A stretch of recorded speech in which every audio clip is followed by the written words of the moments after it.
Les magasins et les maisons sont fermés, des rues vides ou presque. Fouilles et vérifications d'identité se multiplient. Il faut montrer patte blanche pour circuler dans le sud Niger, notamment dans la région de Difa.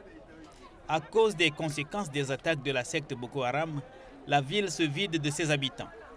Les cars de transport sont pris d'assaut. Depuis les attaques de Boko Haram, les populations ont peur et elles veulent quitter la ville de Difa. D'habitude, on avait juste besoin de 2 bus. Mais avec la situation actuelle, on doit assurer 5 bus dans la journée. Il y a même certains habitants qui sont partis à pied puisque la ville est maintenant quasi vide. Il n'y a rien à manger dans la ville. On ne peut pas rester. Sinon, la sécurité est là, elle nous protège. Tu vois? La sécurité est là. Certes, le manger là, il n'y a pas. Tu vois? Le fait de rester sans manger là, c'est un autre problème.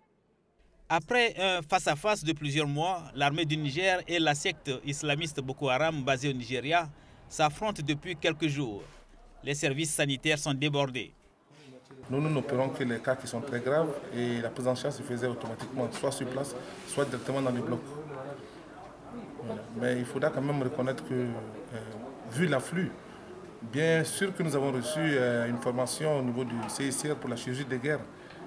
Il faut quand même une certaine coordination, ça veut dire que pour la prise en charge, la capacité du personnel, ça veut dire que les 2 chirurgiens qui sont là, je pense qu'on était débordés.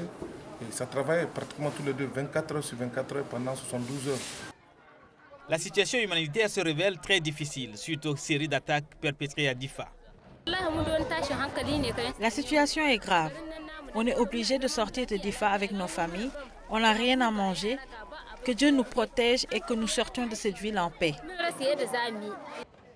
Le Niger a voté lundi une résolution pour envoyer 750 hommes se joindre à la croisade contre Boko Haram. Il s'agit à terme de former une force multinationale mixte de 8700 Nigérians, Camerounais, Tchadiens, Béninois et Nigériens pour combattre cette secte.